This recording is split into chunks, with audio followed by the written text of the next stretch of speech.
Ambassador Gustavo Martinez Pandiani, Ambassador of the Argentine Republic to the Republic of Trinidad and Tobago, Ms. Diana Francis, Representative, Inter-American Institute for Cooperation on Agriculture, delegation in Trinidad and Tobago, our panelists, our two speakers today, Excellencies, heads of diplomatic missions, heads and senior officials of international and regional organizations.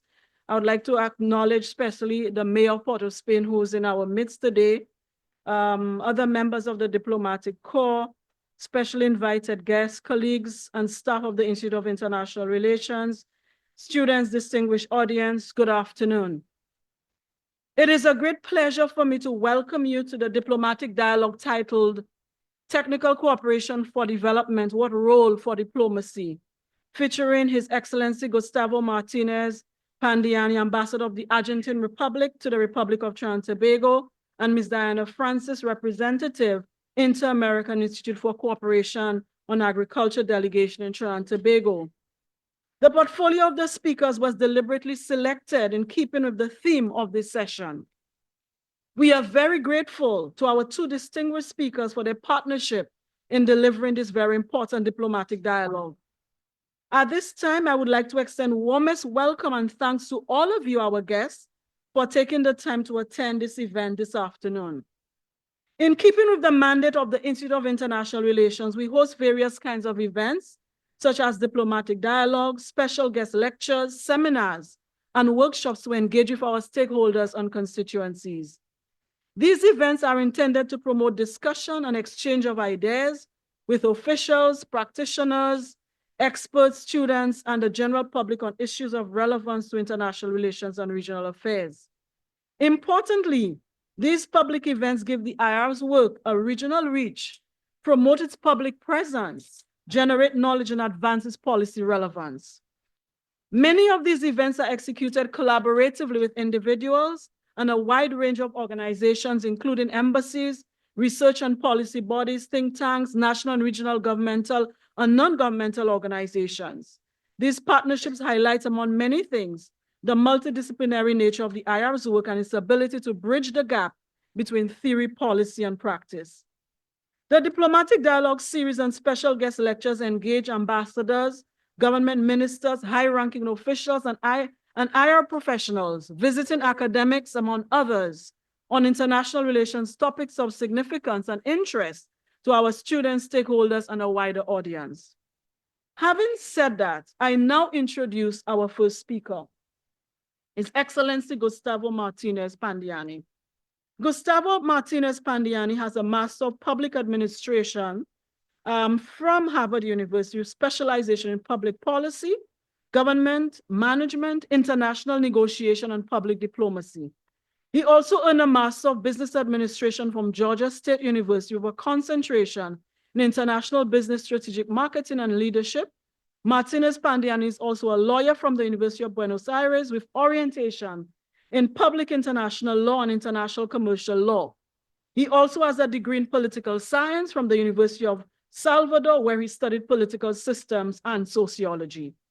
Ambassador Martinez Pandiani joined the Argentine Foreign Service in 1992, and between then and 2013, he served in various capacities in Jamaica, St. Kitts and Nevis, Antigua and Barbuda, the Bahamas, and the US.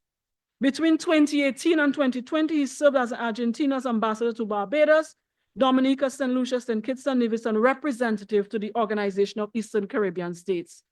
He was also ambassador to the Argentine Republic to the Swiss Confederation between 2023 and 2024. He has also held strategic positions in the Ministry of Foreign Affairs of Argentina, including Undersecretary for Latin American Caribbean Affairs, National Coordinator of CELAC, and Director of Central America and the Caribbean. Between 2020 and 2009, Gustavo Pandiani was Professor and Dean of the Faculty of Education and Social Communication of the University of Salvador, the Jesuit University of Buenos Aires. He has published books on political marketing, political communication, investigative journalism, and public diplomacy. He has received various awards throughout his career, including the Edward S. Mason Fellowship from the John F. Kennedy School of Government at Harvard University. He was recognized as one of the 10 most outstanding young people in Argentina in the leadership and academic achievement category. At this time, I'd like to welcome our first speaker, Ambassador Pandiani, to the podium.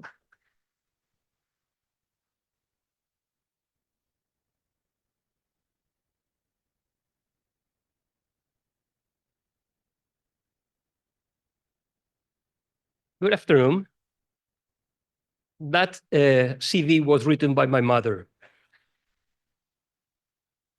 It's a pleasure to be here with you. Thank you, Dr. Montut, for the invitation. Thank you to the Institute for the kind invitation, and to my friend, I could say partner in crime already, Diana from the IICA Institute. We have been working together for a while, so this is a particular honor and privilege to me to share this conversation with her. I'm going to go straight to the point. This is supposed to be a dialogue. At least the flyers say it's going to be a dialogue. So I will try to make it a dialogue. I will go short first, then we probably can exchange some ideas with Diana, but especially we want to engage you. So after a couple of minutes, just to formalize the presentation, please feel free to interject. I was thinking coming here how to take this challenge of talking to you about this technical thing, cooperation, trying to find an entertaining way to share with you some ideas. I have been there many times. Sometimes it's too much to hear for a technical thing for an hour or so. So I will prepare a little story to you to help out the conversation and the dialogue to start. I could say that the topic we have to talk today about, it could be described as a story. And I could call it 4 actors looking for a successful story. 4 actors looking for a success. That is cooperation. We need at least 4 actors, always, without any exception. First, we need a technical actor in any cooperation program. Any cooperation project, you need someone who really knows about what we are talking about. In the case of the work we share with Diana, is agriculture. So we need some agriculture technical people. They know about the land, they know about the water, they know about everything that probably most of us diplomats know nothing. So we need the first actor, the technical people, essential. First stone to build the wall. Then probably in the second place, we need money. We need the funding. Because if we have a great project, without the funding, we don't have a great project. We have an idea. And the difference between an idea and a project is viability, right? An idea is great, but probably is not viable. A project, you need to make sure it is feasible. So you can have the technical aspect solved, then you need the money part, the funds, you need the funding, but then you need a third player, and there I see Ambassador of Chile here, you need the bureaucrats, us, the political side of it, the diplomats, the guys that engage the rest of the actors together, right? So we talk to our government, we talk to the international agencies, we try to get with the ministry authorities. So we're kind of, the link player there. So you have the technical side, you need the money side, you have the political / diplomatic side, but most of the time, who is missing from these projects is the fourth and most important player of all, community, grassroots. In my experience, more than 30 years already, most of the failures in cooperation projects are due to the lack of involvement from the very beginning of the project of the grassroots. Sometimes we, diplomats, we believe we understand reality.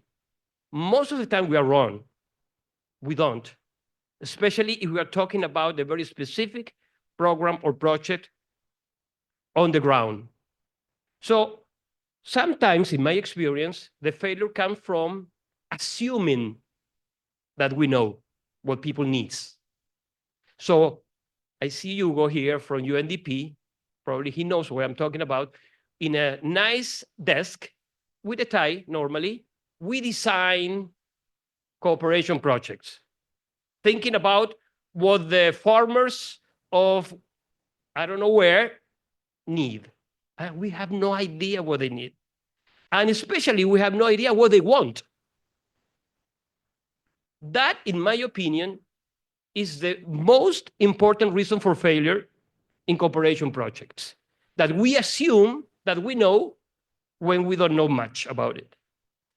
So it's a very important, in my opinion, that the four players looking for a success work together. The ones with the technical knowledge, the ones with the money or the funding, the one with the links, the contacts, the politics, the good, contacts in both sides of the, if it is a bilateral program, both countries. But then, from the very beginning, and I will insist, from the very beginning, even before the project is a project, you need to involve the community who's going to be benefiting from the project. Because with good intentions, many times, sometimes without even good intentions, we, bureaucrats, design actions to benefit a group of people that we don't care about in real terms.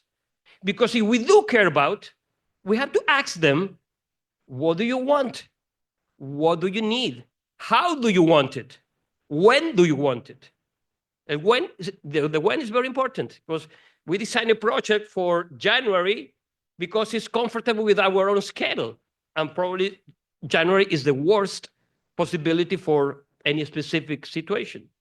So I could suggest that if we are going to talk about technical cooperation and we are going to talk about the role that diplomacy has in that framework, we better, I'm talking to myself and to all the community in terms of diplomatic corps, we better take into account the other side of the world. Because if not, the project is going to be a failure and we are not going to achieve the goals we are supposed to be achieved. So in order to have this dialogue, what I would suggest is to try to analyze for the four of them, what are the strengths and the weaknesses of these four players in the framework of cooperation. They could take probably a long time, but I will say just a few things about the four of them. Technical side. The technical side is essential. If we are going to talk about agriculture, we better talk to IICA. That's what we do. We are putting together now, as we speak, two specific projects on cooperation with Trinidad and Tobago in cooperation of agriculture. One is regarding apiculture. The other one is GIS, applying satellite imaging for water management. I'm the ambassador of Argentina in Trinidad and Tobago, and probably I will be in charge of executing that project. But I don't know much about GIS, unless it's football involved. I don't know too much about apiculture unless I put honey in my tea, right? So I need the technical expertise. I need the technical knowledge. That's why I go to IICA. They know better than us. I had my own IICA in Argentina, our own institute. So what I do and what we did together with Diana is to make them work together, right? So we are in charge of putting them together in the same table, but they have to share the technical knowledge, the expertise, because that is essential for the project. What is the problem with technical people? You cannot let them do everything because they know technically everything, but most of the time, if they are in charge of playing the political game, they're going to lose the game because they're technical people. They don't care about certain things that are important. If you are talking about, for example, between two governments or between a government and an agency. So a few days ago, I talked to my friend, Manuel Otero, who is the Director General of IICA, Diana's boss. He is based in Costa Rica, in San Jose. And we were talking about football, of course. He's an Argentinian. We were talking about football and politics.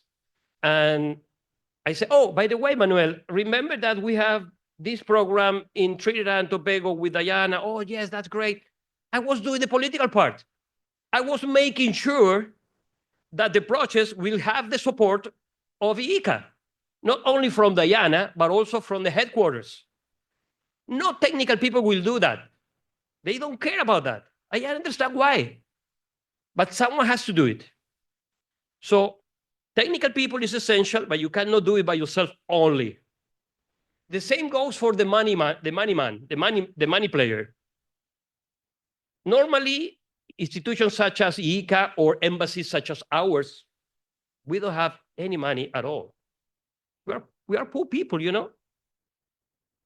We have just a little bit for a cocktail once in a while. Once in a while. And please don't ask me for a lot of rum.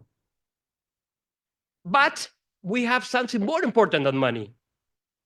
Contacts, leadership, and enthusiasm. That is more important than money.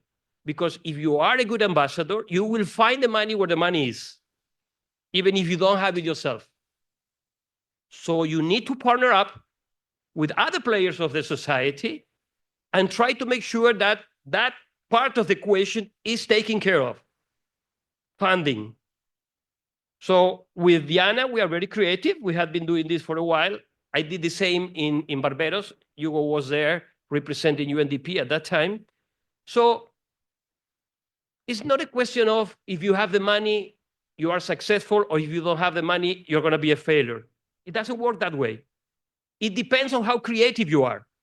So normally, you involve other players of the society, business sector, some companies, some other players, even some international organizations that they have more funding sometimes than the governments themselves. So again, strengths and weaknesses. The way you interact with the rest of the community is your strength, if you are a good diplomat. But you cannot do it alone because you don't have the technical knowledge, and you don't have the money, and you don't understand the real needs of people. So let's go to the fourth player. In my opinion, the most important and the most underestimated of them, grassroots communities. For a long time, technical cooperation has been a business that excludes regular people. It's kind of ironic, right? Because supposedly you are doing cooperation to benefit the most needed people. That's what you're doing, right? You don't do cooperation to give more money to Google corporation. You normally do cooperation for people that need a house or better water quality or more jobs or to manage better their garbage. So unfortunately, it has been a tendency already for many, many decades that the cooperation world does not include grassroots community organizations in the very beginning of the project development process. Because sometimes you say, okay, I will design this project, fantastic, and I give it to you. Okay, do it for me. I'm so smart. I went to Harvard, Wrong. And I have a message for you guys, especially for the students. Most of the stuff you're going to learn here, I was a dean for 10 years, as Dr. Monchut says, so I'm free to say this. Most of the stuff you're going to learn here, theoretically, are not going to work like that in the real world. I'm sorry, but that's the way it is. But these type of talks, this type of opportunity you have to engage with real people doing real jobs is going to be essential for you, at least to fill the gap between theory and practice, right? So even though from the theoretical point of view, you will hear that, oh, okay, this is A plus B plus C plus D. In the real world, it's going to be A plus D minus C times D. That's the way it works. And when are you going to learn that? When you start doing it, when you start, getting involved with real projects. So my final message, and then after Diana, we can talk about, I think it's going to be more entertaining if we have like a discussion. I'm going to discuss with you, Diana. The first point is, if you want to have a successful story in terms of cooperation, you get involved with the target and the protagonist of the project from the very beginning. Don't take them as just, the target of your project. They cannot be only the target. They have to be the designers in some way. You need to check in the grassroots level what is important about this project before you implement it. You cannot do it after, because if you do it after, the project is already a failure. So if you want me to leave one message to you, one message from this talk, just one message, the most important of all, the message is, if you want to have a successful technical cooperation project, you better get involved the grassroots level community in whatever project we are talking about from the very beginning, even to see if the project makes sense. Why are you going to? I see the mayor of Porto Spain here, so I'm thinking, okay, he must be saying, okay, that's what I do every day, right? If I have to solve a problem with the water of some neighborhood, you need to make sure first that you understand what is the problem there, right? And sometimes your technical people at the city, they can have an idea of what the problem is, but maybe they don't know the priorities, because it's not just one problem. Normally it's 5, 6, 10 problems together. So just to start the prioritizing process, you need to talk to the real people on the real ground at the level of the community, because you will find more support if you show them that you really care about. You are not a saver. You are not just, Illuminati coming to this poor land. I'm going to solve your problem because I'm, have this suit, very nice, so I can solve every problem. Not at all. So the challenge was, what is the role of that diplomacy? The role of diplomacy, in my own opinion, my humble opinion, is to understand that we are not key players within the world of technical cooperation. We are just facilitators. That is my own opinion. After 30 years of working in the Caribbean, in many, many cooperation projects, some of them we started like 5 years ago, and we are doing it still in many countries, including Trinidad and Tobago. So what is the role of diplomacy? Just go with the flow. Listen more than talking. Listen more, talk less, and get people involved. Thank you.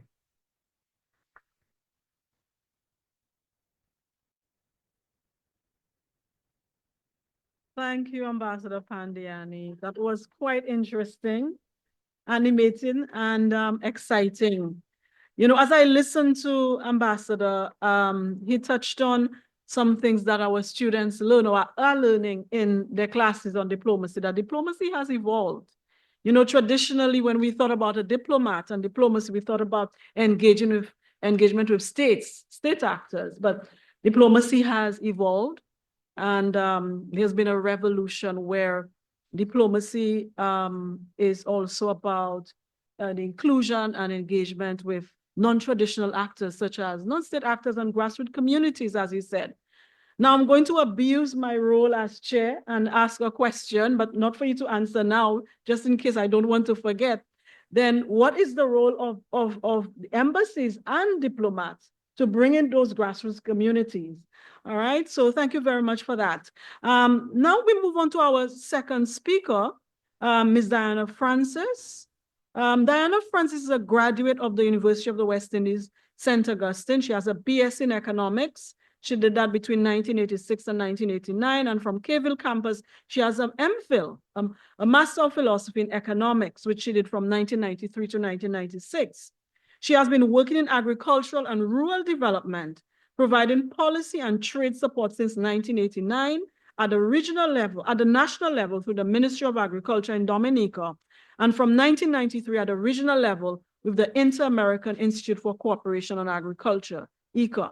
She has provided direct support to CARICOM and the IICA Secretariat and individual ministries of agriculture in formulating agricultural policy and strategy, emphasizing the importance of rebuilding strong planning capacity for effective policy implementation. She has authored and co-authored a number of publications and written pieces on a range of topics in agricultural development, as well as develop and manage implementation of externally funded regional projects.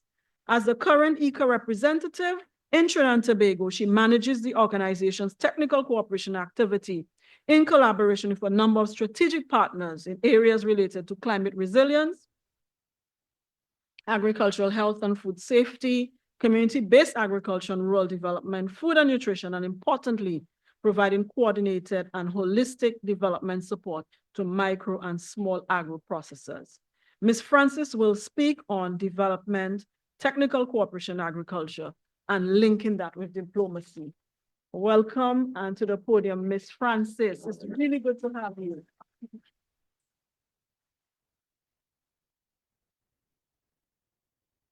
Good afternoon, everybody. Thank you for the invitation.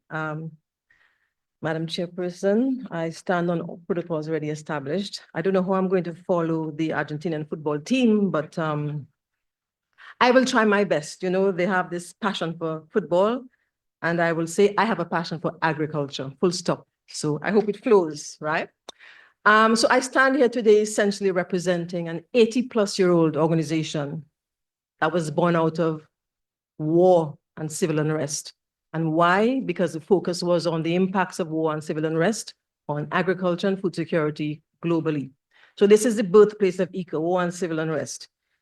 I also have observed over time that the major international organizations in this world were also born out of war and civil unrest, including the Organization of American States, which was established in 1948 to bring peace and development to the Inter-American system, and including the United Nations, also born out of war and civil unrest in the 1940s. So if you look at the world back then in the 1940s, at the world we are in now, I don't think much has changed, except that we're not birthing any new institutions. But even if we're not birthing any new institutions for international cooperation and democracy and development, the unfortunate casualties of those geopolitical conflicts is that those same institutions that were born from them appears to be questionable, or people are questioning their relevance today in terms of whether they can even try to avert conflict or solve conflict or stop wars. So as both speakers on the table said today, the world is dynamic, things change, and we need to keep up with the changes. And hence why the whole concept of diplomacy, the whole concept of technical cooperation also has to evolve with times. So here I'm speaking on behalf, or based on my experiences with IICA over the last 30-something years. And as Ambassador Pandiani mentioned, we are essentially technical. So we did technical in the list of 4 that he had. But it doesn't mean that the other 3 are not relevant for IICA as a technical cooperation agency.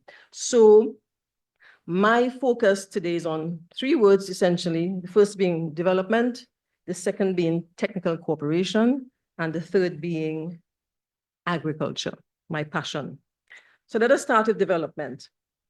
When the OAS was created in 1948, the word development, or the strategy development, was one of its 4 pillars for bringing peace and development in the Inter-American system. So IICA represents 34 countries in the Inter-American system, with 1 office in Spain under a special arrangement. So we are essentially a tool for Inter-American development within the agriculture, food security, rural development arena. That's what we are. Many of us in the diplomatic corps or working with international organizations are very familiar with the word development. As a matter of fact, we have all been conditioned to understand the word development based on United Nations constructs. And I see UNDP here and World Food Program here. They're all part of the United Nations construct. IICA is not. We're part of the OAS construct. In any event, our work in development have been conditioned to understand it or to compartmentalize it or to cluster it into particular themes, starting with the Millennium Development Goals in the 2000s, where there were 8, and then continuing with or expanding into the Sustainable Development Goals. Now there are 17. If you look at both of these goals, they tend to approach development based on some very specific foundational elements for human development. It's either food security, poverty, equity, education, climate, above land, below sea, et cetera, et cetera. But one thing that both of these UN constructs had in common in their goals is that while they specified some technical areas for cooperation based on the specific goals, they both reserved one of those goals for partnerships, global partnerships. In the MDGs, that was goal 8. In the SDGs is now goal 17. So partnerships has been something that globally is recognized as important for any type of development, whether it's agriculture, whether it's education, whether it's sports, whether it's health, anything. And the issue of building those partnerships, I think, is where the nexus between technical cooperation and diplomacy must be strengthened. Ambassador is correct. In previous times growing up, we would see diplomats as very important people, inaccessible people, the cream of the cream, you know, those VVIPs, and they did not necessarily reach out to regular people. IICA is not, but if I go to IICA, let me just reconfirm why I mentioned the SDGs and the MDGs. Why? Because for all of us in the diplomatic corps or in institutions, it represents the frame of reference for our actions.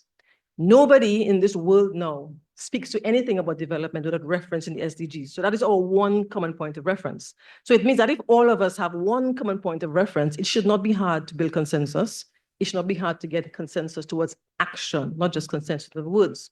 Secondly, these SDGs are also the one point of commonality between governmental-based organizations like IICA and the ambassadors, as well as the non-governmental organizations and civil society, is the one thing that connects us now. Increasingly, particularly in agriculture, we have seen a rise in the number of NGOs and civil society groups being directly involved in development, whether at a community level, whether at a technical subject level, whether at a gender-based level. They are rising, and that is the grassroots that Ambassador Pandiani is talking about.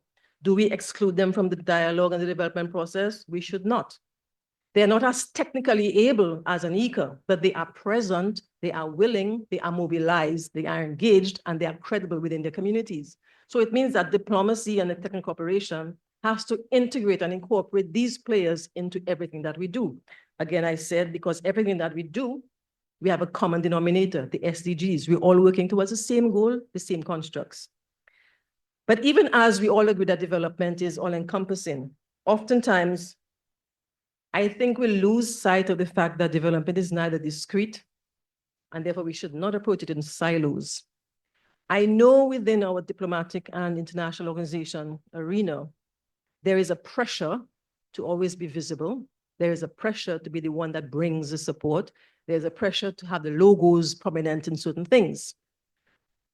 I lie? Right. So it means that we are not really staying true to the spirit of SDG 17. We need to have global partnerships or any kind of partnerships at any level for anything, irrespective of whether it brings our organization visibility and media blitz. Because as Ambassador Pandiani has said, why are we doing it? We're not doing it because we want to make sure that we are the best things in sliced bread for agriculture or health or football. We are doing it because we believe that by investing our time, talent, and resources for technical cooperation for the people who need it the most, that they should be the most important focus of what we do. And secondarily, yes, we'll get a little mileage, yes, but that should be a secondary factor. And that is an area, I think, that has to evolve in the real world. And that is why I agree with Ambassador Pandiani when he says that when we come to school, like U.W.I, whether it's IIR or whether it's Faculty of Food and Agriculture, what we learn theoretically is nowhere representative of what happens in the real world. And that is why we need to give students the opportunity to sit and work alongside people in the real world so they understand how to apply the knowledge that they have learned to address real world issues in real time and for the real people. So it is important to create those kinds of partnerships between technical cooperation, diplomacy, and academia. I'm adding a third one. So let us go with the second part of my word, technical cooperation. The IICA Director General, Dr. Manuel Otero, and I have to put my glasses on to read, emphasizes in his view what he thinks technical cooperation means. And being the Director General of IICA for 34 countries plus one office in Spain, he should know what technical cooperation means, right? He's been at the helm of IICA, I suppose, almost for 8 years now. So he describes it as coming from the origin of the word cooperation, from the Latin root, meaning that action and the result of working together. So essentially for IICA, technical cooperation really embodies the need not just to work together, but the impact and effect of working together. What we have seen in the past is that we do have technical cooperation. And again, as Ambassador said, it has not been contextualized. It may not be innovative. And therefore, whatever actions that we develop to bring that cooperation to the stakeholders who need it most, it really has to be fit for purpose and fit for their context. So it has to be contextualized for them. The solutions have to fit them, and the actions have to be implementable and accountable to someone. So for IICA, this basically sums up our technical cooperation offer in the Inter-American system. Now, IICA comprises what we call the 34 member states. Our language does not describe it as 34 member countries. And I think using that language, because just as everything evolves in this world, language is also evolving. Previously, I would not have quite understood the nuances in referring to it as IICA member states or IICA member countries, but I think I'm very clear of the difference now. Because using the word member states means, or it shows that for IICA to offer and practice technical cooperation in Trinidad and Tobago, in any sovereign state, it has to be based on a formal agreement with the sovereign state. And therefore, that locks us into the diplomatic arena. But IICA is not a diplomatic country representation per se, even if we are within the diplomatic corps. IICA is not an embassy, we're not a high commission, we're not a consulate. Our representatives like myself are not called ambassador, we're just regular representatives. So while we do operate within the political realm based on diplomatic corps, and we have some privileges and immunities, our core purpose here is to provide technical cooperation to the country based on their priorities, the development agenda, and the resources that they have at this point in time. So while we do have that kind of, I suppose, functional link with the diplomatic corps, we need to go a little bit further to maximize and optimize the benefits of the kind of networks and cooperation and links that Ambassador Pandiani has spoken about, because he's also correct. IICA is not a donor agency, it's not a financial institution, we are technical cooperation. And that is built on our expertise, our individuals, and our networks within the Americas. My colleague, Dr. Chani St. Martin, sitting there, the Rasta-looking guy, he is one of IICA's technical experts. He's an international specialist, meaning that he's part of the ecosystem based in Trinidad and Tobago, but available to all 34 countries of the Americas in the specialist area of soil and water and climate change areas. So we are kind of stuck between a rock and a hard place in that we have the technical expertise. Again, Ambassador Pandiani referred to technical as one of the first 4 actors. We have the technical expertise. We are seen as permanent. Permanent, why? Because from the time you were established in a country, irrespective of which administration is in power, IICA is permanent. We are not changed with a change of administration. So we're there permanently. It means we are around. It means we are accessible. We are always there. So we're permanent. And that permanence allows us to have in-country physical presence. A couple of years ago, maybe 10 or 15 years ago, when institutions were under a lot of stress financially to stay afloat as an institution, a lot of the international organizations have shut down their offices in the Caribbean countries. IICA has not taken that step yet. Because IICA feels that because it is a technical cooperation agency, we are not a donor, not a financial institution, it would not serve us nor our stakeholders in any good stead if we were to shut down the access that they have to immediate and available, timely technical cooperation services.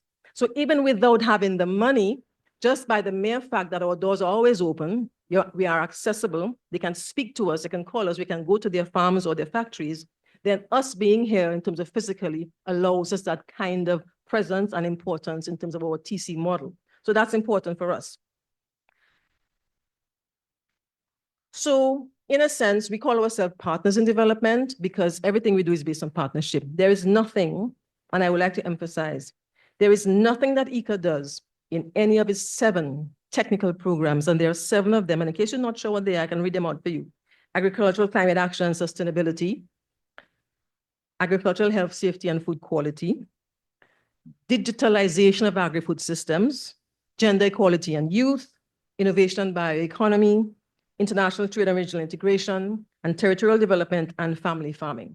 There is nothing that IICA does in any one of these program areas, in any one of our countries is in office, nothing that IICA does without partnerships, whether the partnerships bring financing or the partnerships bring other technical expertise.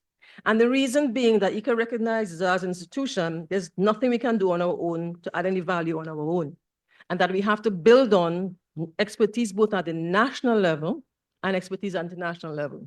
And therefore, one of IICA's mandates and modus operandi is we really need to reach out to who is also doing something similar in what we're doing so we can optimize the benefits of limited resources and we can minimize the stress on our common stakeholders so that they are not flustered with everybody coming to them with different angles. And I would like at this point to really shout out the Copper Foundation. Brandon is at the back there. Brandon, the Copper Foundation is an NGO. They're not an international organization, they're not in diplomatic corps. But as an NGO, we've been working so closely together that it really doesn't matter what your status as an institution is. All that matters is that we are there to respond to the needs of stakeholders and we do it together.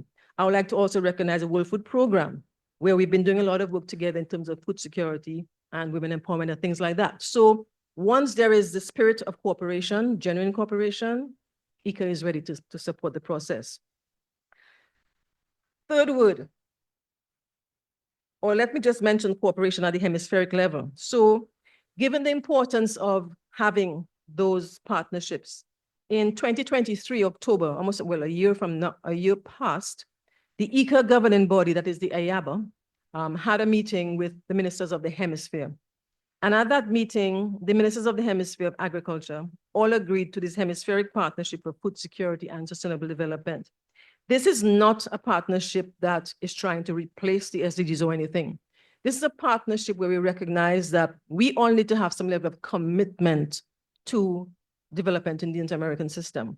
And with all the main ministers at the table as IICA's governing body, and they're agreeing to this partnership, it means it positions IICA now and gives us more leverage to extend the partnerships across the Inter-American system and in Europe, wherever that may be. This partnership is also extending to Africa, where we recognize that there are common issues in Africa and there are common solutions in Africa that can work in Caribbean countries. And therefore, through that extended partnership, it means that we're able to bring the cross-Atlantic relationship closer together for development, a common challenge of climate action, sustainability, agriculture, and food security. So this is, again, SDG 17. This is a situation that sometimes does not require huge financial injection by the governments. It just requires, as Ambassador Pandiani has reiterated over and over again, it just requires commitment from the diplomatic corps to use their good offices and their networks to forge closer ties across institutions working in the same common field and for the same common goal. It also means, again, as Ambassador Pandiani said, it allows them to use their good offices and networks through moral suasion or any other kind of forcing, those who do have the financing, the financial organizations, the donor organizations who are there to have the financing and the funds for tech cooperation, but don't themselves do direct TC, to allow them or to invigorate them to, yes, pass those funds to institutions who are already in the game, on the ground, boots on the ground, etc., so they can help execute. So I think there also needs to be a greater sense of trust among institutions in this arena so that the workflows can be a little more seamless and that the benefits to the stakeholders, as again, Ambassador said, the real people on the ground, the benefits are real, genuine, and lasting. And that's the important part that diplomacy has to play. He is also correct. As somebody in the technical cooperation field, I am not too much into the diplomatic thing because, sorry to say so, I'm an IIR, but I always used to see diplomacy as an excuse for not wanting to do anything real. You know, you say the nice words, you appear in places and you look good, you get your photo up and you know, you hobnob with the high level of society, but at the end of the day, nothing happens. It just stays at that level. So I used to kind of, you know, frown upon this diplomacy thing, but I understand now if you use it properly, and if you are genuine, it can allow you to open more doors than you'd have opened before. But again, I suppose that is a skill that you have to learn, and therefore you need to come to IIR to learn that skill. Or you need to be more around people like Ambassador Pandiani to let him help you open the doors, and then you step in. But when you step into those open doors, like he said, you have to be able to convince the donor community that you do have the expertise, you do have the presence, you do have the capacity, you have the proficiency, you have the network, and you have the genuine commitment to get things done on behalf of the grassroots, as you mentioned. So the hemispheric partnership that IICA is coalescing with a lot of other partners, both in terms of international and huge global partners, private sector, as well as philanthropists, as well as international organizations. It allows us, therefore, to reconceptualize the evolution and delivery of technical cooperation. And I'll tell you why. It is painful for me personally and as a professional, it is painful to go out there and engage our stakeholders and show them how to do things, give them information, and tell them you have to do better. It is painful when the question comes, how are we going to access the tools to do better? Because, like I said before, we're not a donor agency or financial. So we can give you the technical know-how. We can help you to know it better. But sometimes you do not have the resources to help you to do it better. And I think by combining technical cooperation and diplomacy, we can mobilize the resources to help you do it better. So let's go to agriculture. Everybody knows, I'm hoping everybody knows, that agriculture is faced with a number of challenges. It creates some of them, is a solution to some of them. So that's a fact. I don't need to get into it. I'm not too sure how many of us know that within the Inter-American system, in this hemisphere, that the wealth of natural resources and biodiversity, that people, and because also, at least for now, it is one of the war-free zones. But then this hemisphere has been looked at in terms of being responsible for securing the food and nutrition status of the globe, not just the Americas, but of the world. And therefore, if we do not take care of our resources in this part of the hemisphere, work together to enhance them, it means that we'll find ourselves relying on the rest of the world that is now in global war, in geopolitical conflict, and all of the resources are being distributed elsewhere and not in terms of food security or environmental preservation. So agriculture, yes, is, to me, must be now front and center in terms of technical cooperation and diplomacy, the bridge between the two of them. For IICA, we are clear in our conviction that agriculture has to be nutrition intelligent and climate intelligent, and therefore simultaneously provide the for the people and for the planet mantra that we've been having. Otherwise, it means a large number of persons living in this hemisphere and by extension the world are going to find themselves permanently in a food insecurity status. It means that a large number of us living in this part of the hemisphere may soon find ourselves environmentally insecure because we're not taking care of our environment. And then whether it's a chicken or the egg, they both feed into each other. So for IICA, we see that whatever we do in terms of our transformations, it really has to attend to the need to preserve agriculture, to preserve agriculture's natural resource base, not just for the planet, but for the people. And that is where all our transformations are being focused. And that is why, again, I will quote the DG, that the three-pronged approach for IICA is that we have to put producers first. We have to invest, adopt, and embrace all of the evolving technologies that show us that we can do agriculture better without harming the environment. And we also have to focus on inter-American connections, communications, and cooperation. I will give you this quote from the director of the Consultative Group on International Agricultural Research, CGIAR, the world's largest agricultural research network. The director said that in a worsening climate crisis, the longer we delay, the worse the consequences will be. What we don't solve today, we will not be able to solve later. And the cost of inaction is becoming increasingly expensive. The time to transform the agri-food systems is now.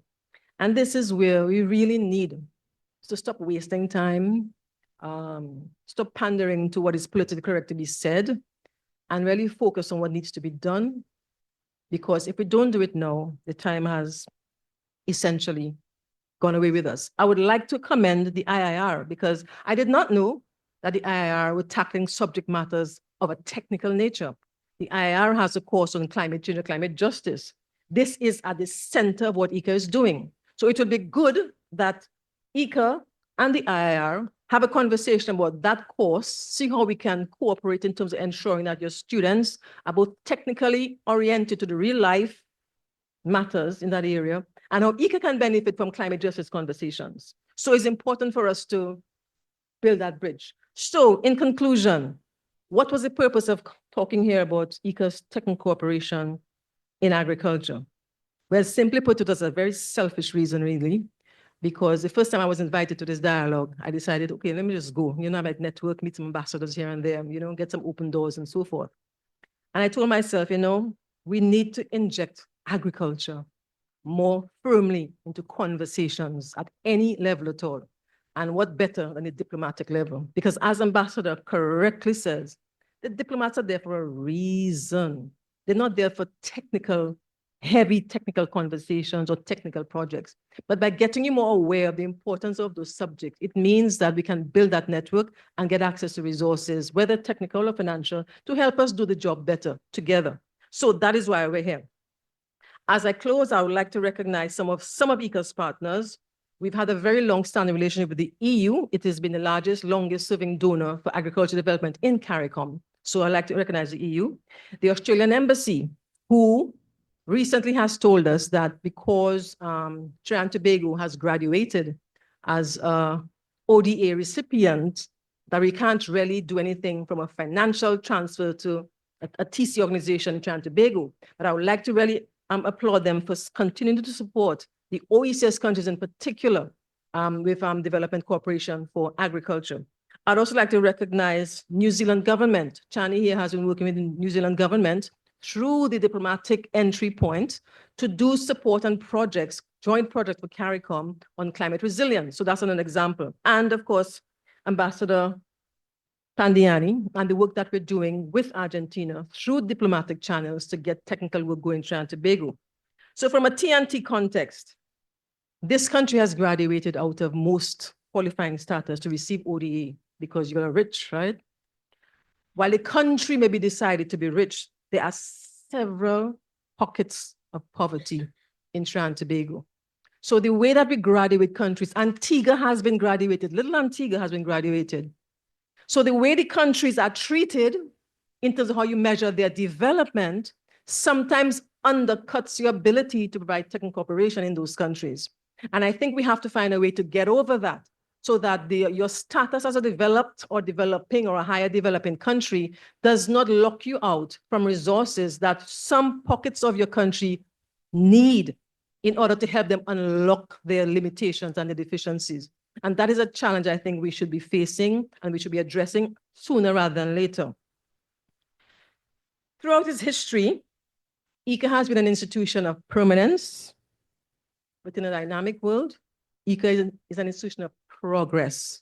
IICA recognizes that progress is not static, that it is dynamic, and we have to change with the times. So I would like to close by saying that the IICA delegation, in particular in Trinidad and Tobago, as I said before, we have 34 delegations across the Inter-American system, but I'm speaking here more for the IICA delegation in Trinidad and Tobago. Our doors are wide open to anyone who wants to have a conversation about genuine partnerships on behalf of the stakeholders that we serve, the farmers, the small-scale food processors, the small-scale, a lot of them are women, and all of those who toil every day, sun, rain, or whatever, to maintain their crops and animals in the field so that they can put food on our table. This is the essence of IICA's technical cooperation, that those persons who toil are the ones that we need to serve. And as Ambassador said, because we are the ears, eyes, hands, and boots on the ground through our permanence and presence, we basically know what they need because we have that conversation on a daily basis. So whatever we do, it means that we are locked into what they need. But again, I'm sending out the SOS. We're not a donor agency, not a financial agency. So those of you who have the money, we take any currency. Right. Remembering that our currency is our intellectual expertise, our networking, and our ability to bring people together to get work done. So with that, I would like to thank you for your attention. And I will remind you again, IICA-TT is very open to conversation about what we can do with you to benefit the real stakeholders in agriculture, rural development, and food security sector, where at least 90% of them are women. Thank you.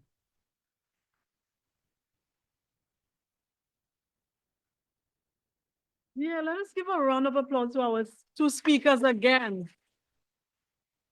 No, this was excellent. And what I take, I mean, several things were said. I think I just want to comment first on Ms. Francis' presentation and then just say the common thread I saw between the two presentations.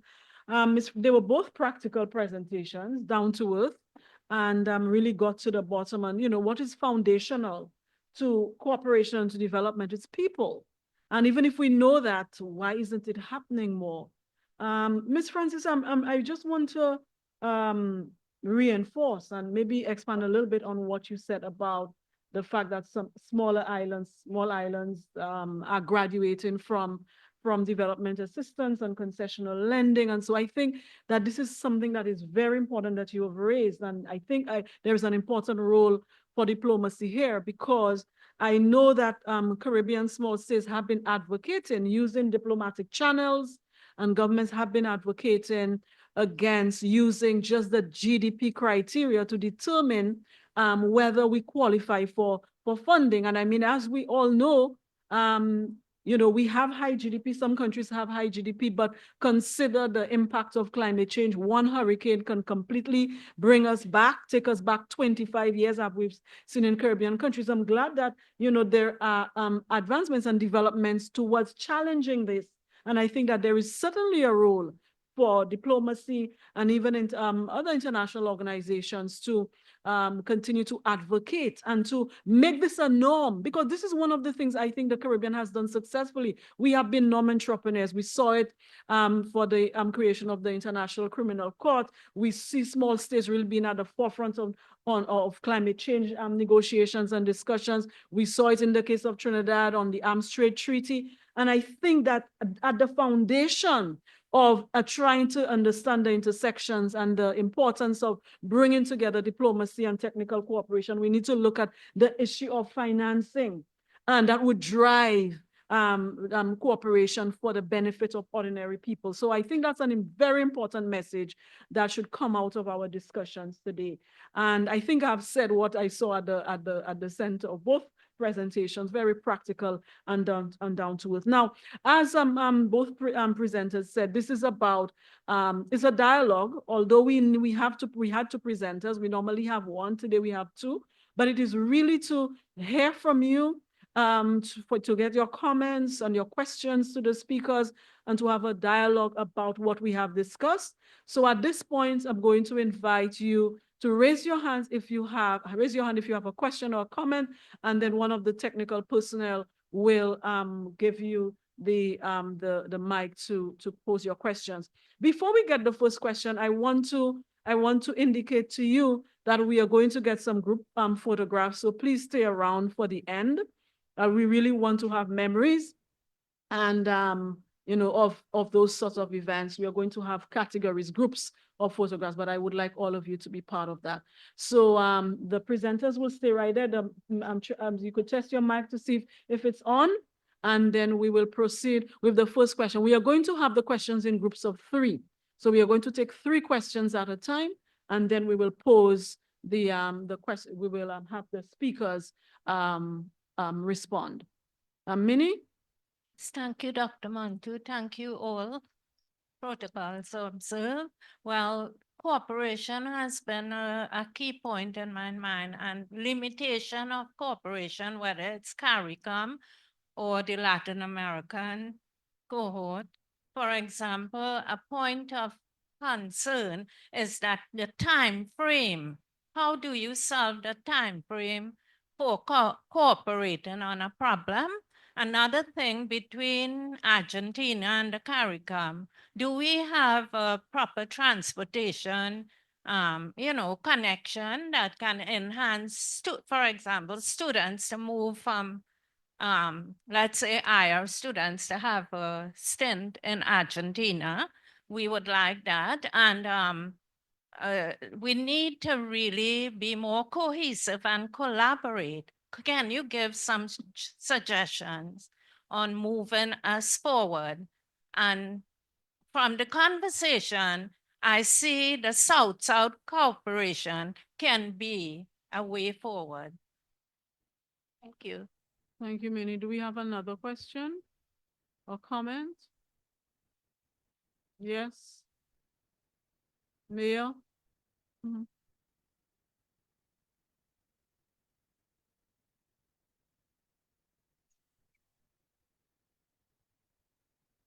Thank you very much. And thank you both again for your contributions. Just one question. What would you say have been the greatest barriers to cooperation? And during the course of your career, how have you seen those barriers change over the last 20 or 30 years? Thank you for that question. We'll take one more. Yes, we'll take one more. In this first round. Hi, good afternoon. Thank you, Gustavo, Ambassador Pandiani, and Ms. Diana Francis for their contributions this afternoon. I had one question. I know you all mentioned the role of grassroots community and the value of ensuring that the needs and the wants of these communities are heard. How can you all ensure that the process in terms of creating projects really reflects the values and the wants and the needs of these communities, not only the now, but more in a sustainable fashion? That'll be my question. Thank you. Thank you very much. We'll have a second round of questions, so please write your questions or keep them in mind if you have more. But I think at this point, I'm going to invite our presenters to respond in any order that you decide. But before you answer, is this Mr. Francis in the back? Okay, sorry. All right, go ahead and answer. Okay, I will start with your question first about Argentina. I could say breaking news. Pay attention, please. We have good news for you guys in U.W.I. I had a meeting with your director of International Affairs Office or something like that, Julian Henry, and we agreed on U.W.I. participating in November in a meeting taking place in Argentina for students exchange. So this is going to be the first time that U.W.I. St. Augustine campus is going to participate in Cordoba, the second city of Argentina, in a meeting in which only one university within CARICOM is going to be part of that. So stay tuned, go to your international office, try to talk to Julian Henry, and find out when you can start doing the exchange program with Argentina. Because this is something that's really concrete. It's starting in November. Now, I'm going to tie your question with the mayor question, because he was asking about what are the main obstacles. Well, one of the main obstacles for cooperation is the same main obstacle for students exchange, language barrier. So if you want to go to Argentina to study at the university, you need to speak Spanish. At least you need to understand Spanish. You can speak like me, I speak English, so you don't really need to speak Spanish. You could do what I do with English, which is something similar to know how to speak in a different language. But at least you should be able to understand in a regular class what is going on. So maybe something that University of the West Indies should be taking care of, and maybe you are already, is giving your student more opportunities for learning the foreign language, especially Spanish. You here in the Caribbean, you are surrounded by Spanish-speaking countries, from Cuba to Dominican Republic to Central America to South America. I'm sure that you could use a lot of opportunities of student exchange and cooperation if you have a better management of Spanish. So I'm optimistic about it because I see a lot of students that want to have an experience abroad in a Spanish-speaking country. And I see a lot of opportunities for cooperation, but most of the time, the problem we face is that our technical people coming from Argentina, they don't speak English.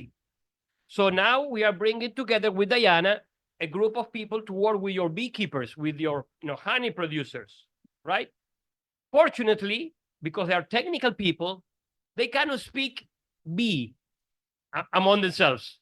They speak bee. I don't know how it happens, but I had this experience in Barbados. I brought some guys from Argentina. They didn't speak much of English, and the beekeepers in Barbados, they didn't speak Spanish at all. But somehow they communicated. I said to them, you speak bee, because, it's like, but that is a barrier. The same happened with another delegation now coming from Argentina. They're going to be working with your agricultural people here. But most of the time, language is a barrier. And of course, with a nice attitude and an open mind, you could, survive. But the better you manage the second language is much possible that the project is going to be successful. So that was your question about student exchange, a question about obstacles. I will try to tackle your question about grassroots and how to do it more sustainable. I think the right word is the word that Diana used, stakeholders. If you remember, I talked about 4 players, 4 actors. These 4 actors has to be stakeholders. They don't have to be suppliers or providers. They need to be partners. That's what Diana said, partnerships. So the only way to work with these 4 actors in a synchronized way, if you build partnerships with stakeholders, you don't hire people to do something for you. You create a society, you create a partnership. And IICA and Argentina, we are doing a lot of triangular cooperation. That's a nice word, triangular cooperation. Is Trinidad and Tobago, Argentina, and IICA. So with the triangular scheme, you cover the 4 players because you cover the technical aspect with the IICA plus the community, grassroots players, and then you have the governments, and then you have diplomacy, and then you have the embassies. I agree with Diana that, normally and historically, diplomats has been a little bit inaccessible, And the old school of diplomacy is that, oh, I'm so important, I cannot talk to anyone. That is probably 200 years ago. It doesn't make any sense to me if you cannot talk to anyone. What are you doing here if you cannot talk to anyone? So what I like is what I call public diplomacy. That means you talk to people who are not diplomats. My job here in Trinidad and Tobago is not talking to my own colleagues only. I like them, I go to their houses to have dinner sometimes. But my job here is to talk to non-diplomats, business community, football leaders, agricultural technical people, students from the U.W.I, everyone. Because if not, I cannot do my job as a diplomat. It doesn't make sense today to understand that a diplomat is someone who interacts with diplomats. That is not the real world. The real world is I need to understand, a producer from the countryside in the south. I have to understand a minister, but I have to understand everyone. I have to speak the same language, even if it is with this awful English. But I have to understand the real language. That language means that I connect with people. I understand what they're doing. I understand what they need. So again, Partnerships is a partnership of equals. Embassies, international organizations, universities, students' organizations, we're equals. We need to work together, create those synergies, and that's the way cooperation works. If not, it's going to be a failure. Just to add to that, so we also having a conversation with IIR in terms of the IIR students benefiting from what IICA calls its professional internship program. We have that with the Faculty of Food and Agriculture. So it means that the students get access to all of the IICA 34 countries in Americas to do internships all through our office here. So we're trying to build that student exchange as well. In terms of the greatest barrier to cooperation, well, Ambassador said it correctly.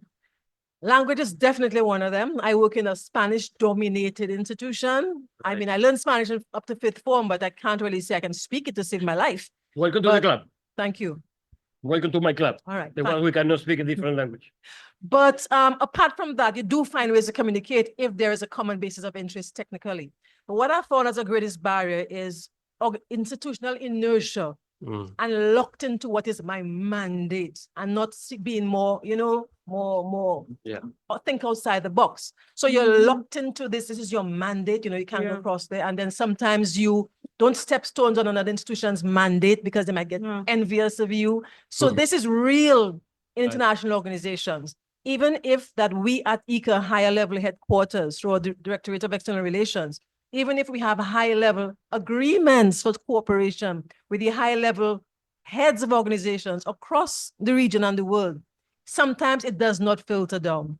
And then another barrier to cooperation is that sometimes the cooperation is built on professional friendships within an organization that is not institutionalized. And when that person leaves, it doesn't continue.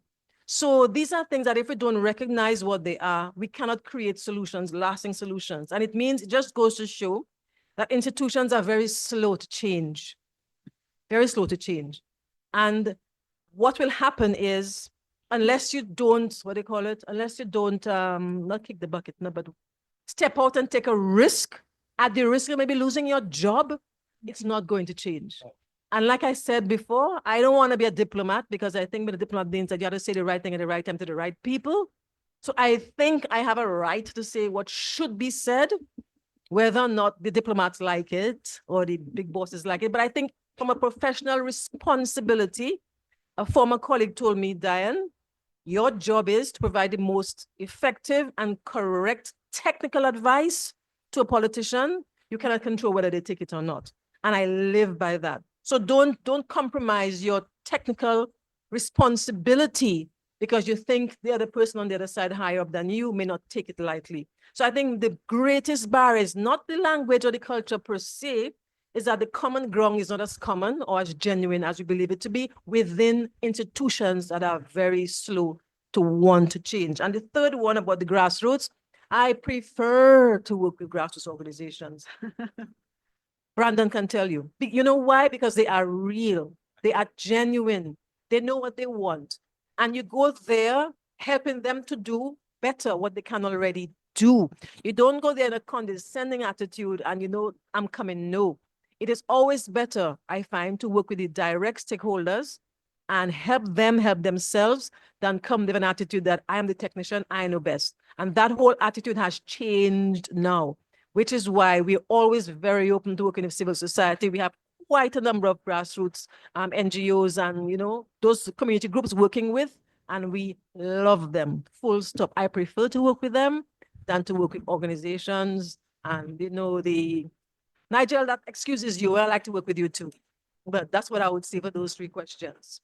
I need to make a clarification because Diana said many times that we diplomats are awful. And she is right sometimes. In fact, a good diplomat is not that say whatever just to be nice with everyone. That's a wrong understanding of what a diplomat is. A good diplomat, is the one that really defends his national interest, work for his country, benefit abroad. And in the practice of that job, he has to do something that is probably not the nicest thing to do. He will do it nicely, he will send you to hell and you will say thank you. But in a manner that, is not going to be violent or abusive or whatever. But the idea of a diplomat not having strong principles or convictions of ideas to defend is a wrong one. A diplomat is the one that can interact with everyone, including IICA, having a good partnership without putting themselves in a place they don't want to be.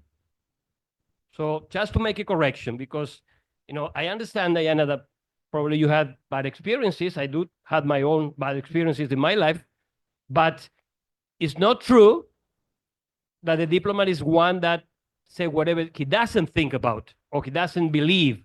That is not my case, at least, at all. Thank you.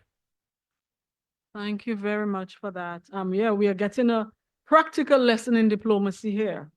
So thank you very much for that, colleagues. I'm very pleased that both Ambassador Pandiani and Ms. Francis, they have been, well, we are in the early stages of cooperation, and I hope we can deepen this collaboration. As both of them said, I hope that the exchange, the discussions we're having about the possibilities of exchange for our students will, come to fruition, and then we can broaden and expand the cooperation. So I really look forward to working with both of you for the benefit of the Institute and our students. All right, so if we will take another round of questions, yes, please. Microphone. Just one last round. Thank you very much. I beg your indulgence. Thank you, Chair. Of course, sir. Because I have commentary to make. Okay. So thank you, Excellencies of the Court, His Worship the Mayor. I am Paul Byam. I'm an ambassador for this country, and I'm the Director of Bilateral Relations at the Ministry of Foreign and CARICOM Affairs. So when my permanent secretary suggested that I attend this event, because the invitation was sent to her, Yes. and regrettably she could not make it today, I leapt at the opportunity.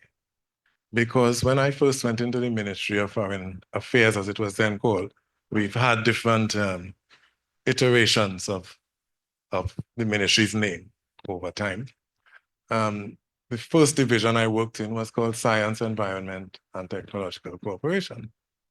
And one of my first interactions with stakeholders was down at the Technical Cooperation Unit. And there was a round of discussion on what was needed in the country, whether signage, whether drainage, whether several areas, agricultural considerations with regard to what crops, what niche markets, environmental issues about whether there be corridors left open from forested areas for animals to pass, several issues, aquifers and whether salt water was getting in and tainting. I rise really to follow up on the ambassador's last comments because I felt a need to make a different plug for diplomacy in the sense that while I do acknowledge that in the past, diplomacy had a certain image, and some of that is preserved because we, like a legal profession, a diplomatic profession has a long tradition. And we have a habit of some nice words, as Ms. Francis put it, saying a lot of nice things. But in the middle, between the presenting compliments and the availing ourselves of the opportunity, para renovar, we have disagreements. Yeah. And the key thing about diplomacy and technical cooperation or technical assistance, other forms of cooperation, is that diplomacy is about partnership. It is about restoring what has gone wrong or what had gone the way of conflict in its initial phases. It was in its initial phases about promoting trade and free movement of people. Way back, goes back a long, long way. And something formed out of it, a system came about where people who were of a certain, perhaps class or so on, were the ones who tended to become diplomats way back when. But the profile of a diplomat today is much different. Yeah. It is much different. So yes, you will still hear a lot of nice words and a lot of France, when I came in, I asked you about a list for who was here so that I could acknowledge people properly. Because if I'm not doing that, I'm not dealing with the art and strategy of the profession I belong to.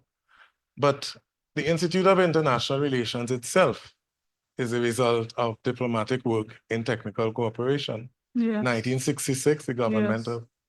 of the Swiss Federation and the government of Trinidad and Tobago. And that's why we have an institute that can train people up to go and look for more technical cooperation, both as recipients and as givers, because this country falls into both categories. We receive from different countries, as Ms. Francis pointed out. We've been graduated, so some of the countries, not just Australia, Japan, a few others, do not, by their laws and their rules, cannot consider us for the kinds of support they used to give, but they still are engaged with us. But we go out, and I want to say something personal beyond just what I went into when I joined the foreign ministry. When I go about, I am still a small farmer. I grow legumes. I grow peas. I grow Tobago pigeon peas, a nice little red one. I grow sim. I grow corn. Not so successful this year. I see what the problems are when I am sorry to have my back to you, but I see what the problems are when I go out in my garden and see bugs eating away my trees. I see snails coming in. I'm not saying that I'm the technical expert, and I'm not saying that I will always qualify as grassroots, but I came from there. I grew up on a farm. My grandfather had chickens and turkeys and ducks, as well as cats and dogs. So the difference between the diplomat that people think of with the cocktail glass and the reality. As ambassador, I was in a certain country, I won't say which one, but things were hard. We couldn't get regular food supplies or medicine. And I would go out to the bakery with the members as staff around me, and they say, Ambassador, why are you doing that? I have people to do it for you. I said, because I want to know and I want to meet the people. Because until I meet the people, I cannot report faithfully back to my capital what is needed. And I cannot tell people. So when I go and I buy 2 loaves of bread and I hold them like that and they crumble to dust because there's not enough lard in it and not even enough flour, I understand in a way that's different from when I sit at home and somebody brings and looks for the nicest bread to give the ambassador. It's a nice thing, but it doesn't help the work I've come to do. And you, Excellency, you highlighted something very critical there towards the end. The fact that we are about getting the best results for our country, for our country's interests. But because it's partnership, we have to be aware that the other side also wants the best for theirs. So the partnership in this technical cooperation is, as you have pointed out, Ms. Francis, essential, critical. You can't do without a non sequitur in the discussion. So I just wanted to highlight those elements because today we focus on IICA, and I've been involved and interacted with IICA over the years in different countries. I've not had the pleasure of meeting you previously because I was out of the country at different times. But the focus on agriculture is one of the essentials. I remember in the OAS, one head of mission came to give his maiden speech, and he went on and on about water. And I had just read 2 years earlier that water would be the next issue, just like fossil fuels and the shortages and so. And now you read about dams being built on some of the biggest rivers upstream from other countries who receive it.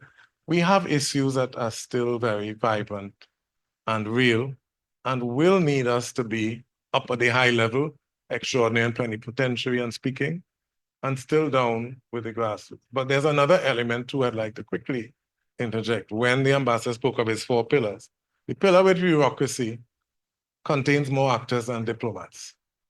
It contains decision makers way above the diplomat, because the diplomat goes out to activate and articulate for the different ministries, not just their ministry.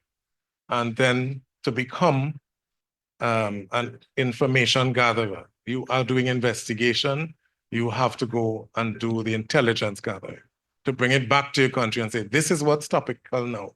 Here, this is what this other country has. And that is very, very critical.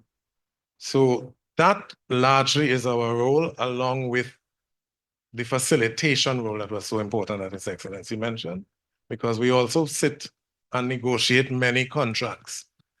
And I call them contracts, the international instruments. We are part of that, but we do have to step back and let the experts in the technical field do their work. But we can't forget that our role is also a technical one. So I just wanted to add those as comments. And thank you very much.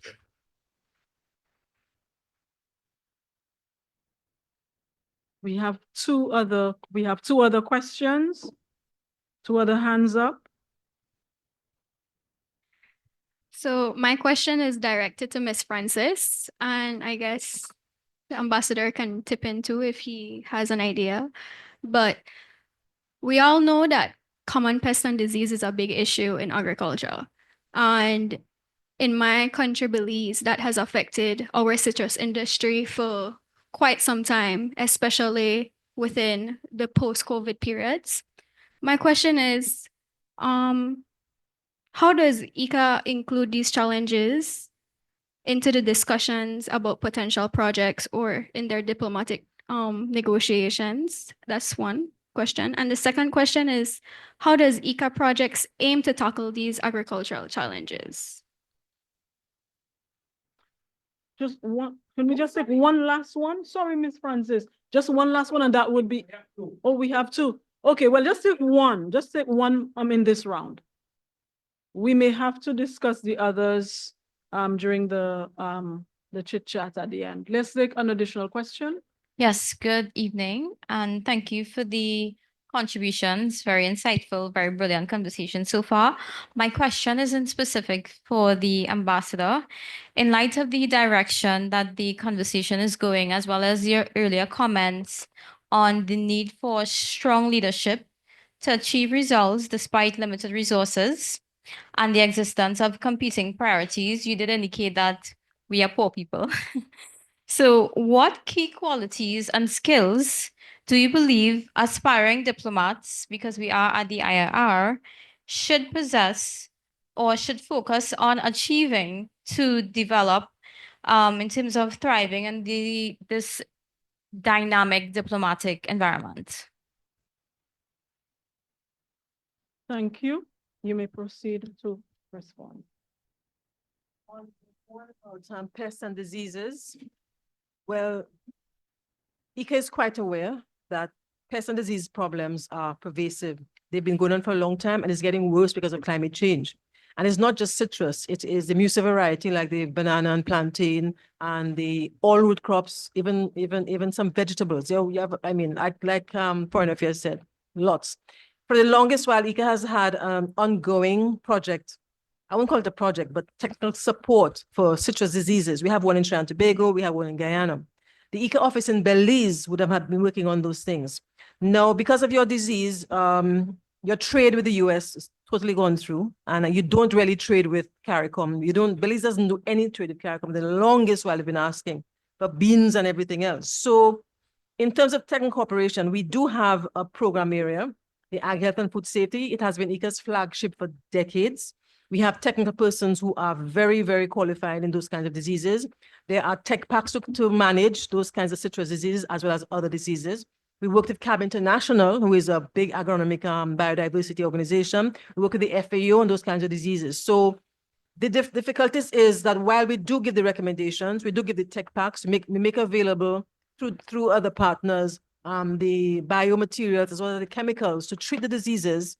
You find the breaking point is the farmers themselves do not always maintain the farming practices. So that while you may eradicate it it laps for a little while, it comes back. And it's not just that one farmer, it's the farmer and his or her surrounding farmers. So pests and diseases are the most difficult things to eradicate if it's not done within a particular catchment area and if it's not done consistently.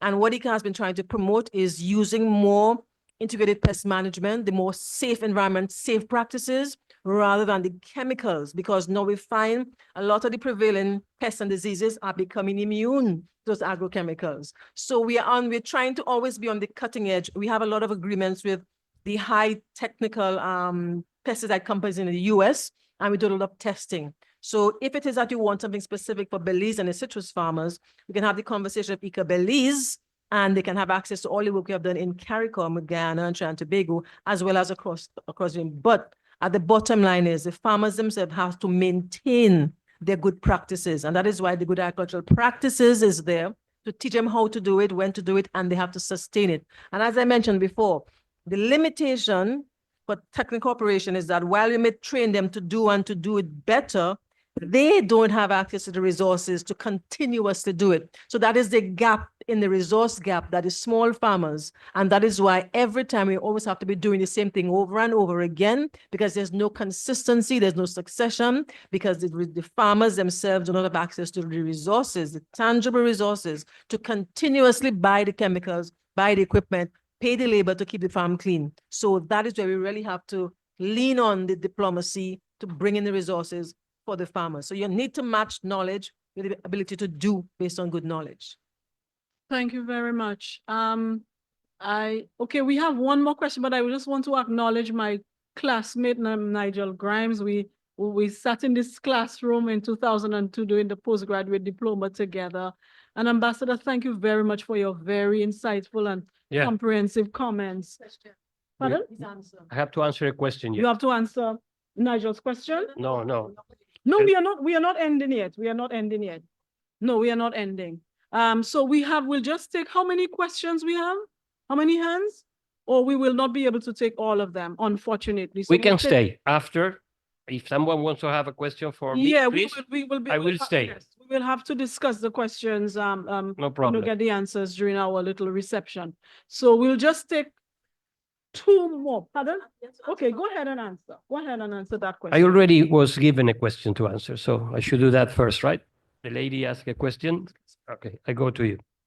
And I said again, if someone has a question after this activity is finished, I can stay. So I think it's more important to listen to you than to listen to us, to be honest. All right, so your question was, if you don't have the resources, what is the set of skills that you need to develop as a diplomat, right? Well, I need to make a differentiation there between big cooperation projects, like infrastructure projects. You need a lot of money. Normally, it doesn't even go through the embassy. That's a different world. But most of technical cooperation projects are medium or small in terms of the resources involved.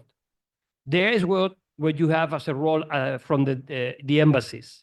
So in my experience, normally the lack of resources is not the main obstacle, to be honest with you. Because since we are talking about medium and small projects, we are not talking about millions or millions of dollars. We are talking about a couple of $1,000 most of the times. And my experience is that you could replace your own resources if you have a good directory of contacts with the money. So maybe you don't have the money, but you know the people who has the money. And a good diplomat is the one that has all those telephone numbers and the permanent contact with them. You don't go to people as an ambassador when you need money. You go to them all the time, especially when you do not need the money. So if you do that as a diplomat, you will have a portfolio of contacts ready for you when you need them. But you need to work in advance, because if not, if you just go when you need the money, they're not going to give it to you. They're going to say, yeah. I give you a call. When they say I give you a call, they won't. All right? So my suggestion to you, if you are preparing to be a good diplomat, is to understand that you need to work in advance. You need to work before you have the need, before you have the problem. So you need to walk around you, leave the embassy. If you are an ambassador, you spend 90% of your time at the embassy, you are doing something really wrong. Really wrong. You need to be outside the embassy. The embassy is too comfortable sometimes. So you need to go outside, walk the ground, talk to people, meet new people, not only from the business community, and other organizations, international entities. And if you do that in advance, whenever you need the money, you will have someone to call, because you need to develop the capability of identifying the right stakeholders for every project. So just to give you an example, I'm working on a cooperation project with Trinidad and Tobago for technical cooperation on football, training trainers. Trinidad and Tobago wants to have better trainers for kids, little kids, football, right? So they come to me, say, Ambassador, you are Argentina. I have to say last World Cup champions. I don't know if you knew. Okay, well, maybe you didn't know. So they come to me, the president of the TTF, and say to me, Gustavo, I need your help. I need a cooperation project on, getting better trainers for our kids to play football. Okay, so I don't have the money, but I know where to get it from. So I call my friend, the president of the CFU, Caribbean Football Union, based in Barbados, Randy Harris, and I said, listen, Randy, I have an opportunity for you. And then I called the president of the Argentine Football Association, and I said to him, listen, Chiqui, that's his nickname. Chiqui, I have an opportunity for you. And the president of the Caribbean Football Association wants you to help him with that. And I said, check the opposite to the other guy. So both of them believe that need it. So that is the ability you need to develop as a good diplomat. I didn't have the money at all. Now I have more money than I need, because I had both of them contributing to the project. But you have to have the credibility to call them. Yeah. They know that I'm calling them because the project is going to be successful, and it's going to be a good thing for them to get involved with the project. So, sometimes you don't have to just stop because you don't have the resources. It's an incentive not to have resources. It's not an obstacle, in my view. It's an incentive. You have to go beyond. You need to develop more skills. So that's my suggestion to you. Okay, thank you. Unfortunately, I think we will have to bring an end. All good things come to an end, unfortunately. No matter how good it is and interesting it is, we have to bring it to an end because you have schedules and you have other things to do. And I do want us to remain around to have something to drink and eat and just, relax and interact and network. Just one last thing I want to say, Ambassador, in terms of, both Ms. Francis and Ambassador, in terms of the recommendations that they made, they had similar ideas and recommendations for advancing partnership. However, the point on the language gap is real, but I think I can make one recommendation that because the university has been making strides and efforts towards advancing Spanish because of our proximity to Latin America and the importance of Latin America to the Caribbean region, especially since the 1990s. And even here at the Institute, students take language, they take Spanish or French or, a language of their choice as part of the program, as a part of a requirement for their programs. But the problem is, after you've done an academic qualification, you've passed the course, and you don't practice it, you lose it. So I'm wondering if that could be part of the exchange and the collaboration where students can go to Latin American universities and immerse. So the exchange is to do other things, but also to learn the language. I think that is something that we could look at. Our students, I did Spanish, and I'm sure I got an A when I did Spanish, but then to really, become fluent and being able to manage effectively in terms of technical cooperation, really deep discussions, you need that. So that's on a side, I think, but I think it's important as well in terms of the partnership. I also want to stress the importance of universities, and both of you said it, beyond student exchange. The university has expertise in agriculture, in science, in climate change, and other areas. And I'm glad that both of you raised the importance of academic institutions and the University of the West Indies to be part of that thrust towards advancing technical cooperation using diplomatic means. So having said that, I just want to say it was wonderful. Yes, Ms. Francis, before the closing. Yes, let me just emphasize that, you see, I'm sitting down there, Ambassador, right?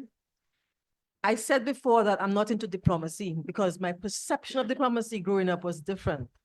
But then what we have to understand that there's a role for every kind of Yeah. actor in the system. Yeah. So I have now grown because of the role I am in now to appreciate more what diplomacy is. Yeah. And while Ambassador said you may have had some bad experiences here and there, that is normal in the world. What is not normal is if you let those experiences last for the rest of your life without changing. So my view and my perception of the diplomatic corps has changed because I recognize that they have a role to play, and it's now my responsibility to make them recognize what is my role, and therefore we can bridge that gap. So I am really appreciative of having the opportunity to talk to the diplomatic dialogue and talk to the grassroots. Yeah. And then getting to know ambassadors like Ambassador Pandiani, it further expands my own understanding Yeah. of the role of diplomacy, which, as he said, is definitely evolving. I can tell you for the IICA, is also definitely evolving because in the past, IICA representatives would have been from Latin America. Now we have a lot of Caribbean people as IICA representatives. So it is evolving. We have to embrace the evolution and we have to make it work for what our mandate, our focus is, which is sustainable human development. So don't think I'm sitting down here bashing diplomats. Oh, no, not I'm at all. Gustavo, I'm not. She's already a diplomat now, see? Yes, she's saying the right things. No, I'm joking. Diplomat now. Yeah, no, but I must say my experience, even as a student interacting with diplomats in the Caribbean, has been very pleasant. And, you know, they've been very accommodating. And I see them here as I'm in that role interacting with students. So, and I think I have observed that the country's capital send people here who can quite, you know, can adapt to the Caribbean environment. I mean, I've seen countries that don't behave, from my perception, that's not how they normally be, but in the Caribbean, they have this attitude and conduct, so they select their diplomats very well. So I think in terms of the traditional view of diplomacy, the Caribbean the diplomats that are stationed here, they are definitely challenging this, and for good reason. Yeah, because you need the niceties and, you know, to be able to have serious discussions. So I just want to thank you again, Ms. Francis, Ambassador Pandiani, for your time, for sharing your experiences with us. And Ambassador, you mentioned that the discussion was about IICA and agriculture, but I'm sure, as you rightly said, we can apply those principles to other areas of technical cooperation. That's the whole point. Although we had a case study of IICA here, but we could definitely transfer that to other areas. So I just want to thank them. I want to thank our IT team for their hard work. I want to thank the Secretariat, Ms. Kane, Ms. Rock, and the rest of the Secretariat. I would like to thank the diplomats, ambassadors, and heads of missions and heads of international organizations who came. His Worship, the Mayor, who's graced us with his presence. Thank you very much to our students. I'm calling your name last, but you are certainly not least, the students and the participants. I would like to just thank you for your participation and your presence here and your support.